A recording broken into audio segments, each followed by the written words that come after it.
بسم اللہ الرحمن الرحیم ویورز، میں اگر کہوں تو یہ غلط نہیں ہوگا کہ غازیوں کی سرزمین کنڈ پٹل لورا ڈسٹرکٹ ایبٹ آباد، جیسے ہم نے آپ کو پہلے نائک محمد افضل صاحب کی گفتگو سنائی تھی، اسی طریقے سے ابھی میرے ساتھ موجود ہیں حوالدار محمد اختر جو کہ پنجاب ریجمنٹ سے جن کا تعلق ہے اور 1971 کی جنگ کے غازی ہیں یہ. ان کے ساتھ موجود ہیں حوالدار گور رحمان جن کا تعلق ملٹری پولیس سے اور یہ بھی 1971 کی جنگ کے غازی ہیں.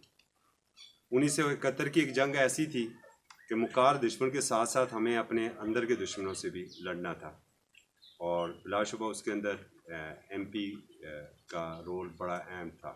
جہاں پر ہمارے اساس اداروں کا تھا وہاں پر ایم پی کا رول بھی بڑا اہم رول تھا.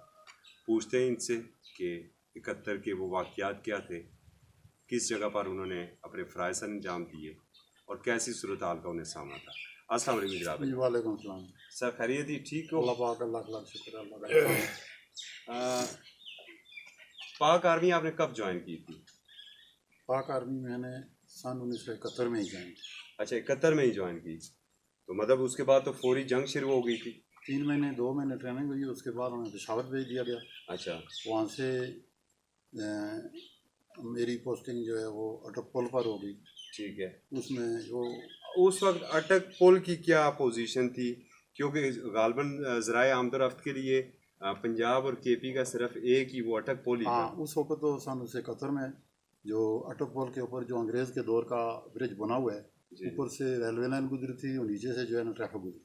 ٹھیک ہے. پنجاب کی طرف سے جائیں تو اس سائڈ پر جو ہے ادھر ہماری ڈیوٹی ہوتی تھی. اس وقت خاص کر جو فوج کے اندر بنگالی افسران تھے زیادہ، ٹھیک ہے، اور جیسے دوسرے رینک بھی لوگ تھے، رینک کے لوگ تھے، انہوں نے جناب یہ ایسا کیا کہ انہوں نے پاکستان چھوڑ کر انہوں نے جانا چاہا اپنے ملک. مگر ہمیں اندر سے مار دینے کی کوشش اندر سے مار یہاں سے کافی اس وجہ سے جو ہے نا خاص کر بنگالی فوج جو تھی وہ کسی بھی قیمت پر پاکستان کے ساتھ نہیں لڑنا چاہتی مل کر کے. اس وجہ سے جو ہے بنگالی جو ہمارے فورسز کے لوگ تھے یا افسران تھے وہ انڈیا کے خلاف نہیں لڑنا چاہتے تھے. پاکستان کو وہ پسند ہی نہیں کرتے، کیونکہ اس وجہ سے جو ہے نا وہ لوگ یہاں سے جو افسران تھے بالا وہ بھی پاکستان سے وہ پشاور اور پشاور سے وہ افغانستان کے ذریعے جو ہے نا وہ باہر چلے گئے. یہاں سے پشاور اور وہاں سے افغانستان، یہ افغانستان کی طرف کون سا سمندر لگتا ہے؟ سمندر کی بات تو نہیں ہے نا، یہ جو ان کا جو راستہ تھا نا اس طریقے سے وہ جاتے تھے اٹک پل کو کراس کر کے. جی ٹھیک ہے. یہ راستہ جو ہے نا اس طریقے سے وہ آگے جو بھی راستہ گھومتا ہے تقریباً افغانستان سے گزر کر کے آگے وہ بنگلہ دیش جانے کے لیے وہ افغانستان کا راستہ ہے. افغانستان کا راستہ. آپ کا اس وقت کیا جذبہ تھا کہ اٹک پل سے اٹھا کے آپ کو بارڈر کے اوپر نہ بھیجا جائے؟ ہمارا تو جو خاص کر ملٹری پولیس کا رول جو ہے وہ ایسا ہے کہ وہ تو خاص کر ملٹری کو ڈپارٹمنٹل کام کرنا، ان کو ٹریفک کنٹرول دینا، ایک جگہ سے ایک ڈویژن کو یا کسی بریگیڈ ہیڈ کوارٹر کو مطلوبہ جگہ پر جنگ کے جو خاص کر جنگ جگہ ہے جہاں جنگ ہو رہی ہے اس جگہ پر پہنچانا، وہ ان کو جو ہے نا پیچھے سے لاجسٹک سہولتیں فراہم کرنا. تو پھر تو آپ کی تو بڑی ٹف جاب رہی ہے. ہاں ملٹری پولیس کی ڈیوٹی تو ہاں میں فوج کا خاص کر فوج کے اندر. صحیح. سر آپ بتائیے گا سر، پنجاب ریجمنٹ تو وہ ریجمنٹ ہے کہ دو ہی غالباً ریجمنٹ تھی قیام پاکستان کے وقت، ایک پنجاب اور ایک بلوچ ریجمنٹ جن کا بڑا رول رہا ہے، اور آپ تو بڑی تاریخی ریجمنٹ کے اندر تھے. تو کہاں پر تھے آپ 1971 کی جنگ میں؟ میں 1971 کی جنگ میں یہ چھم سیکٹر پر تھا. اچھا. چھم سیکٹر پر یہ چھم کا علاقہ اور شہر جو ہے اور یہ گاؤں وغیرہ جو ہیں یہ انڈیا کے تھے. تو ہم نے وہاں اٹیک کیا، ہمارا کوئل موئل یہ مطلب ہے اپنا علاقہ بوڑھے جال وغیرہ پوسٹ ان جگہوں سے ہم نے اٹیک کر کے تو اس جگہ سے دشمن کو بھگایا اور دریائے توی کے پار تک ہم لوگ گئے. دریائے توی کے پار جو ہے یہ ہمارے لوگ کافی سارے شہید ہوئے، جس میں ایک افسر تھے میجر شوکت، ایک افسر تھے میجر جمیل، اس کے علاوہ بہت سے جے سی او صاحبان، حوالدار، چھوٹے رینک کے لوگ، یہ تقریباً 35-40 کے قریب لوگ شہید ہوئے ہمارے. اور 70 के करीब हमारे जख्मी लोग हुए। मतलब आपने अटैक करके तो इंडियन इलाके में आप घुस गए थे? बिल्कुल इंडिया का और इलाका कितने जो एरिया कब्जा किया था? बहुत सारा छम का पूरा इलाका, शहर और इसमें बीच में देहात वगैरह जो अभी भी हमारे कंट्रोल में हैं, ठीक है। वो इलाका भी हमारे पास है माशाल्लाह। और हम लोग दरियाए तवी से, चूँकि पुल बना हुआ था, लेकिन पुल जो है उनकी एयर फोर्स ने जो है उसका परली तरफ वाला इलाका जो है वो तोड़ दिया था।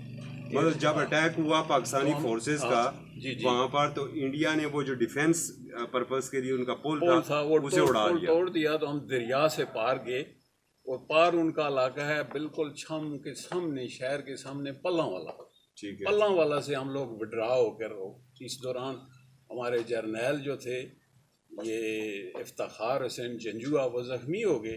जी। वो कोई प्लानिंग लेकर आ रहे थे, क्या नाम है, GHQ से। चूँकि हमारी एयरफोर्स ग्राउंड थी, ठीक है। ग्राउंड थी हमारी एयरफोर्स की, हमें अफसोस है कि उस वक्त हमें एयरफोर्स ने जो है वो सपोर्ट नहीं किया, क्योंकि पायलट जो है वो बंगाली थे, ठीक है। तो हमारी एयर सपोर्ट नहीं थी। और एयर सपोर्ट ना होने के बावजूद भी पाकिस्तानी फौज ने बहादुरी का मुजाहरा करते हुए अल्हम्दुलिल्लाह इंडिया के अंदर तक वो हमने गए। वो इलाका लिया है।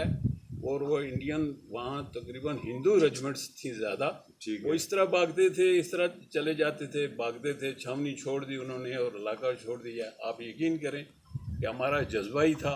हमारे पास हथियार भी सन 71 की जंग में जो है वो कमज़ोर थे। उस वक्त हमारे पास अमेरिकन वेपन थे, M1 राइफल थी, LMG थी। उसके मुकाबले में आज तो अल्हम्दुलिल्लाह बड़ा जदीद हथियार है, जदीद किस्म का साजो सामान है। इसके बावजूद वो हमारा जो है वो ईमान और ईमानी कुव्वत ऐसी थी कि वो हमारे सामने खड़े नहीं हुए। मतलब ये आपके ऊपर ये शेर बड़ा सादक आता है कि दश्त तो दश्त है, सहरा भी ना छोड़े शराब हमने, ही न छोड़े बहरे हमने, जुल्मात में बहरे दौड़ा दिए जुल्मात घोड़े में हमने। हम दरियाई तो तवी से पार गए हैं। दरिया तवी आपने किस तरह क्रॉस किया? बस वो सर्दी का मौसम था, दरिया जो है वो आपको पता है कि ये बारिशें ना हो तो दरिया जो है ये कम सतह होती है, लो होते हैं। जगह पानी ठंडा तो था। पानी ठंडा था, दिसंबर का महीना था। अच्छा। लेकिन हम लोग पार गए और हमारे बहुत सारे लोग जो उधर जख्मी हुए हैं, बाद में आस्ते आस्ते क्रॉलिंग करते हुए आ रहे हैं, जिसमें हमारे वो मेजर जमील जो है वो भी मतलब है इसमें शामिल थे, जो चौथे पांचवें दिन विड्रा हुए। और अगर ये जंग बंदी ना होती तो पाकिस्तानी फौज और आगे जा सकती? बिल्कुल, हमारा मिशन जो था कि ये जोड़ियाँ तक जाने का हमारा प्रोग्राम था। जोड़ियाँ जाकर जो है ना ये आगे हमारा इस तरफ से भी मिलाप होता, सियालकोट से भी, और हम लोग भी आगे जोड़ियाँ तक जाते, आगे तक जाते। अच्छा, आज फिर एक सूरत हाल है। अभी आपने एक बात की कि 71 में हमारे पास वेपन, इतने अच्छे वेपन नहीं थे, जी जी, इतनी आला क्वालिटी नहीं थी। आज तो अल्लाह का शुक्र है कि मिसाइल टेक्नोलॉजी में दुनिया हमारा मुकाबला करने में उसे बड़ी मुश्किल पेश आ रही है। इसी तरीके से दूसरे वेपन हमारे पास बहुत अच्छे हैं। मैंने हेलीज देखे, बहुत अच्छे हमारे पास हेलीज हैं। एयर स्ट्राइक के लिए हम बहुत मजबूत है। और जो 27 फरवरी को हमने इंडिया को दिखाया है, अगर आज जंग होती है तो क्या सूरत हाल होगी? इंशाल्लाह जी, अल्हम्दुलिल्लाह हमारा ईमान है कि इंडियन फोर्स जो है तादाद से ज़्यादा है, लेकिन लड़ाई और टेक्टिक्स में हमें जिन लोगों ने ट्रेनिंग दी थी वो सनपेंट के हीरो थे। वो लोग हमारे इंस्ट्रक्टर थे। हमने आगे जिन फौज को तैयार किया, हमने भी इंस्ट्रक्टरशिप में बड़ा टाइम गुजारा। अल्हम्दुलिल्लाह आज की जदीद दौर में हमारे पास बेहतरीन हथियार हैं, बेहतरीन इक्विपमेंट है, बेहतरीन जज्बा इजाद है, और इंडिया इंशाल्लाह हमारा मुकाबला नहीं कर सकेगा। कौम का जज्बा आप क्या देखते हैं? कौम अल्हम्दुलिल्लाह, हम उनकी शलिंग है, जो उनकी वो कश्मीरियों पर जो वो ज़्यादतियाँ करते हैं, एक दफ़ा ही जंग हो जाए, ना रहे बांस ना बजे बांसुरी, या उनका सत्यानाश हो जाए, और आइंदा के लिए जो रहे वो अमन से रहे। यानी कलमा जिहाद बुलंद करने का वक्त आन पहुंचा है। अल्हम्दुलिल्लाह, ऐ मर्द मुजाहिद जाग जरा, अब वक्त अब शहादत वक्त शहादत है। है। बिल्कुल अल्हम्दुलिल्लाह, अब भी तैयार है। बहुत बहुत शुक्रिया व्यूअर्स, आपने गुफ्तगू सुनी। और ये यकीनन ये हमारी गुफ्तगू हमारा इंतहाई मुकार, इंतहाई पुज़दिल दुश्मन तक भी ये हमारी गुफ्तगू जाती है। वो देख ले कि हमारे जज्बे आज भी यही हैं कि एक दफ़ा सिर्फ शुरू हो जाए। हम अपनी रियासत का इंतज़ार कर रहे हैं, हमारी रियासत एक दफ़ा कलमा जिहाद बुलंद कर दे। फ़ौजी तो फ़ौजी हैं, यहाँ पर सिविलियन ही उनका कुछ नहीं छोड़ेंगे। इजाज़त दीजिए, फिर मिलेंगे। अल्लाह हाफ़िज़।